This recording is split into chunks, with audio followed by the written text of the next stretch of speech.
Well, in 1997, I ran for office, and I had a website, which was a big deal. I had an email address, like an AOL address, Ravi for us at AOL.com. I don't think it still works. Someone email me. Yeah. So, but you know, it was interesting. I did like an online town hall. I had a website up then, and we were trying all these new ways to engage voters. And no, we had no idea what we were doing. But I realized the power of all of this, and I, said, well, if there's a possibility to do this, after the campaign, that'd be great. Well, the campaign didn't go my way, and I was very disappointed that I lost the campaign. And so what I ended up doing was, when you lose a campaign, you start a company.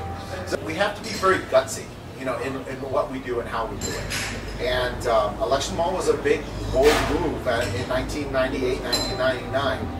That everyone thought I was very loco and said, oh, he's the crazy guy with the turban. When we look at the PC era, and we look at Web 1.0 and then the rise of Web 2.0, let's look at it from a technology standpoint. PC era was, you had the PCs, and etc. And then the 1.0 was sort of the launch of the internet with databases and SQL and languages like ASP and .NET and the rise of Java came like with the rise of 2.0, and now we have widgets and mashups and SaaS and all these other applications. So just giving you a taste, we've seen the rise of the internet technology-wise, but politics also rised as well. We saw the rise of a website. We saw the rise of online fundraising in the United States. We saw the rise of email communication.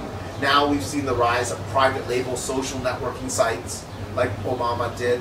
We've now seen the rise of the ability to go ahead and say, hey, listen, you're the voter, let us give you the tools so that you can go ahead and campaign for me.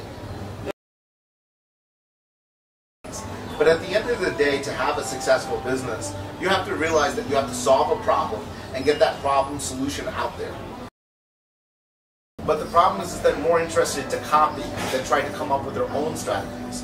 I'm a big believer that Mexico has its own flair and its own style. Yeah, you have to adapt it to the natural environment. What we did was we took our multi-million-dollar platform and we moved it here to Mexico City so that we could tailor it here for services that would appeal to Mexican politicians. The problem is that very time people don't know what to do first. So a lot of people are putting the cart before the horse, as I was saying, and it makes it very, very difficult. We've entered a new era of e-democracy, and one of the things that I've been seeing about e-democracy evolves in different countries at different times. I think the citizens here in Mexico have an obligation to hold these politicians in any election accountable for what they're promising.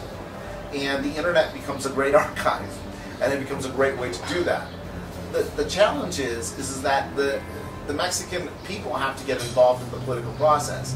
And you're right, apathy takes place. You and I have to have a reason to vote. Do you have a reason to vote? And that's interesting. Many people are trying to control the internet, and I assure you they'll fail. Because the internet is a difficult place to control. It takes a life of its own. A good campaign will peak at the right time, and then allow the voters to sort of, keep the momentum going.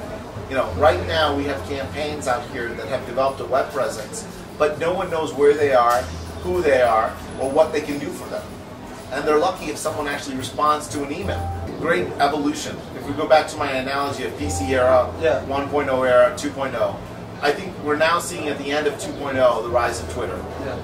But I think at the end of 3.0 we'll see probably some of the demises of some of these applications. I don't want to get Twitter mad at me. In India, we have done work in Indian politics. It's a different beast. Even though I was born in Chicago, they look at me as an Indian, And we have Manmohan Singh, who's the the Prime Minister of India right now, of the Congress Party, and he won his second election, which historically, as a political fact, is like the first time that even like since Nehru, the first Prime Minister of India, that's been done that. So it's a very exciting time in Indian political history. India is the largest English-speaking country in the world. It's the largest democracy in the world. So it's neat to see how they use some of the technology, and it being sort of the Asian Silicon Valley, it has done it.